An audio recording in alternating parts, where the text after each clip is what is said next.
Hi guys, and welcome back to TomTalks, and we're back to the Mercury Prize reviews today. We're going to be talking about Jacob Alon, maybe Alon, with their debut album in Limerence. Jacob is a Scottish singer. The music here is indie folk, pretty much indie folk. There's a little bit of indie rock influence here and there, but predominantly of that genre. And didn't know much about this artist before, hadn't heard of them, so was intrigued to see what this record sounded like. But they have worked with Dan Carey here, who has produced previous Mercury nominees for K Tempest and Fontaines DC. Also worked with Squid, Foals, Wet Leg, Geese, Goat Girl, to name a few. So a lot of post-punk, a lot of indie rock, and obviously K Tempest, a bit of spoken word there. So I was very interested to listen to this record. And I've got to say, this is some of the most personal, introspective, and frankly well-written songwriting I've heard this year, I've got to say. So after the opening track, which it's like a tape recording, this whole record is sort of a reflection on things that have happened to this person, and there's like the recorded conversation. It's very nature-esque in its sound. The banjo is used a lot on this record, and early on in the record there's a lot of Bibio influence here, like very nature-esque, very much an album that you'd listen to walking through nature, walking through a woods, which is mentioned a lot in this record as well. We then get the first proper track, which is Of Amber, which has this very rhythmic drum pattern to it, the lightly strummed banjo, there's like synths here, there's echoey vocals. The sound of the record is probably the most consistent thing about it in terms of like what to expect, but you do get these little tweaks here and there that means it doesn't feel, overdone. There's also a bit of 60s influence on this track in particular. Character here has traded everything for this love that they want, but has been left empty and realised what they've lost at the end. It's a tale as old as time, but I think Jacob's songwriting ability here, I really enjoy it. It's very gripping. It's not too obvious. There's a bit of metaphors in there, and you have to do a bit of digging into this record to maybe understand everything. Tranquil, very sort of soft but impactful vocals. See what these stories mean. Really nice start to the record. We then get Don't Fall Asleep, which is probably one of the best tracks on the record. It's about a cousin who drowned and left behind a child that the cousin wasn't aware of. It's very melancholic, bit more acoustic-y on the sound, I'd say, but you can really see the emotion coming through in the performance here, like especially the line "You're precious to me," and it's such a gut-wrenching track, because for somebody to die from drowning and to have left behind a life that they were supposed to lead, it's heartbreaking, really. And a very echoey vocals, very emotional delivery here. It really drives home the message of the track, and it's a hard listen, but it's a good listen, and it's an example of how lyrics and passionate performances could really sell a song. We then get I Couldn't Feed Her, which has a bit more of a steady drum pattern. It's got this quite summery, optimistic sound to it, which kind of is in contrast to the message of the song, which is the mother can't feed her baby and Jacob is trying to reassure her and the baby. I don't know the specifics of what this track means, but I feel like there may be elements of like postnatal depression, or a mother not being able to do something like feed a child and feeling inadequate. It's a story that probably doesn't get talked about as much, particularly from the perspective of someone who isn't a mother. But it's a track that I enjoy, and it's a story that needs telling. And it's clearly something personal, but I couldn't find what Jacob or who Jacob was specifically talking about here. Confession, there's the way the strings are played, it's very scratchy, which gives it this, it's very folky. It gives it like this nostalgic, reminiscing vibe to the track, which is about coming to terms with queerness and trying to hide that when they were young, and sort of drinking away and not quite pursuing what they wanted to with this person who they describe as their best friend, and their voice is very warbly and it shows emotion about this. And yeah, it's a really deeply personal track, and you can feel the sort of upset and the pain of having to hide one's identity, which is something I've never had to do. And I know, you know, it's particularly, well, not particularly now, but I know at the moment it's a difficult time to be a queer person. Jacob is non-binary, and I think that to be non-binary is difficult because I think there's a lot of people who don't understand that. I think there's a lot of people in the world who don't want to understand that. And I think being a queer person is difficult at the moment.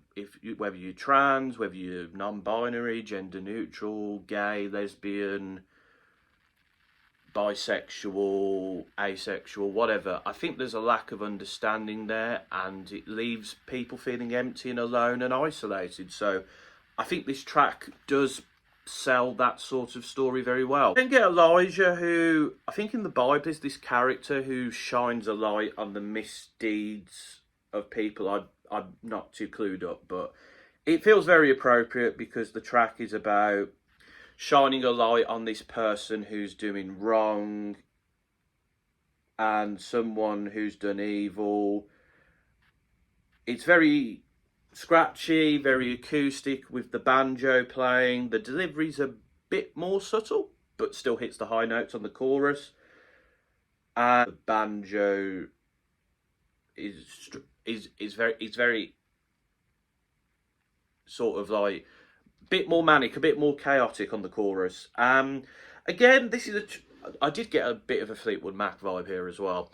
Again, this is a track that I don't necessarily know the full meanings of. I don't know whether this is sort of a religious thing where Jacob is having to deal with the fact that they are not accepted, maybe, in the Christian community or other religious circles, or whether it's someone they know is not a good person but maybe has those. I don't know for certain, and I think that air of mystery does make you want to come back and decipher things here. But again, it's a track that has meaning, it has purpose, and I do enjoy it. Liquid Gold 25, I think this was one of the big singles, and the booming drums gives it a bit more of a rocky influence here. It does definitely stand out. The track's about sort of, well, grinders specifically, but dating apps in general, and how you can't really get what you want from them, and when you delete them it makes you feel alone and isolated. I think the line, "This is a place where love comes to die," really stuck out to me.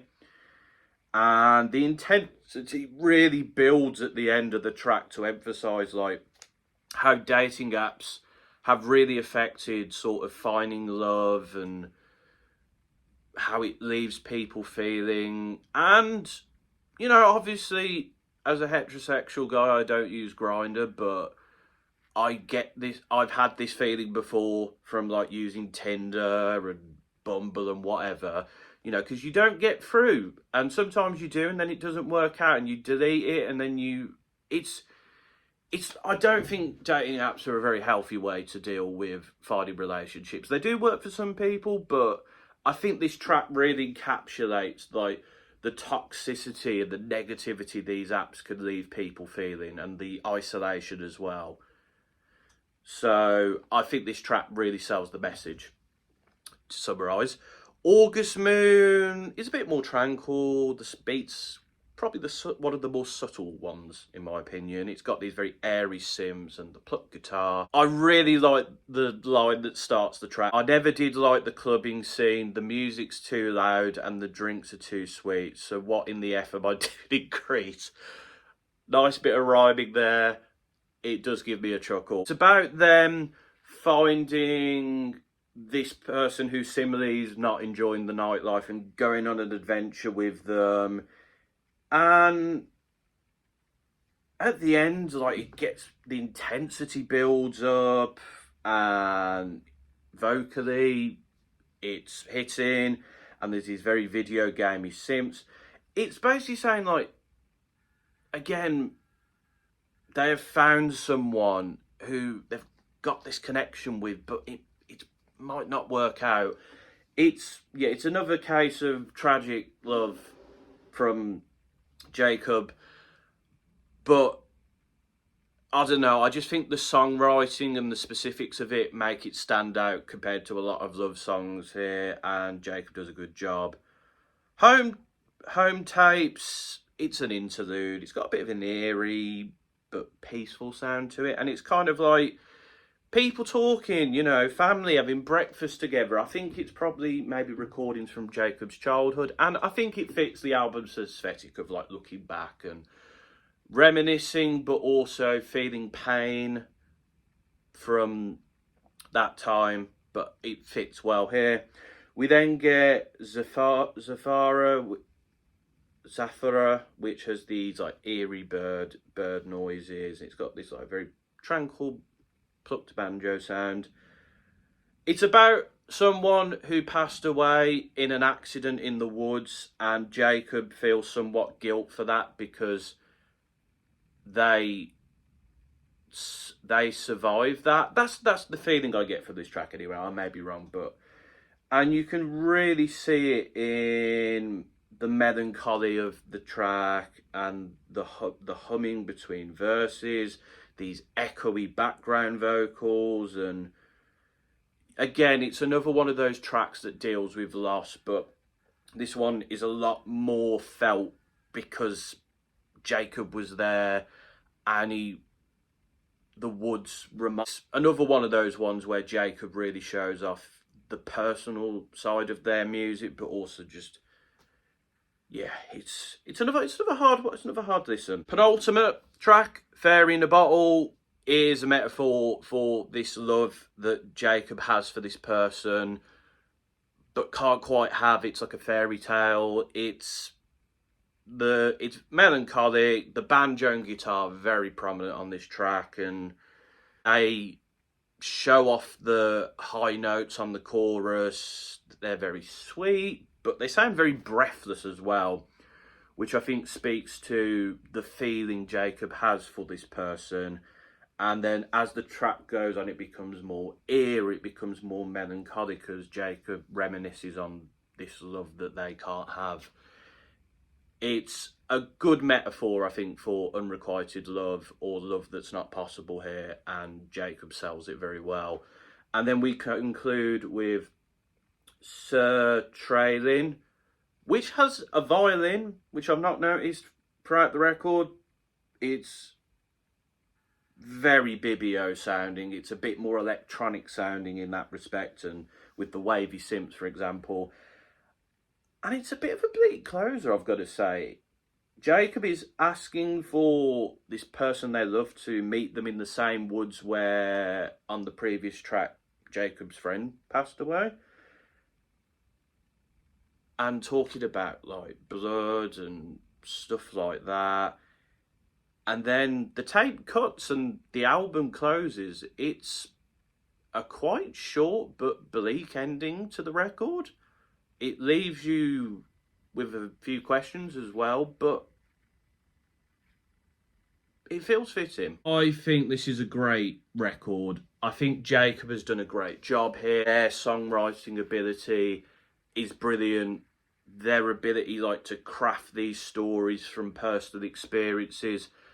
The sound of the record, I think, maybe doesn't take too many risks, but when it does change it up a bit, it's noticeable and it works. And Jacob does show off their singing ability, but not to the extent where it's too different. And there is a reliance maybe on certain instruments. But this isn't obviously the perfect record, but this is a record that really speaks to the soul, to humanity, to melancholy and reminiscing on times lost. And for me, this is a great record, and it's a great debut album, I've got to say. So for me, it's an 8.5 to a 9. Jacob might be one of the best storytellers I've heard in a long time, I've got to say. But that's my thoughts on Jacob Alon in Limerence. Let me know in the comments your thoughts. Have you heard the album? What do you think of it? If you've not, does this appeal to you? And what do you think of the rest of the Mercury Prize nominees? There will be obviously the link at the end to the playlist, and obviously more reviews to come. This is a long review, but this is a very in-depth record, and I think there's a lot to say with this record. So that's all, folks. Until next time, this has been another TomTalks.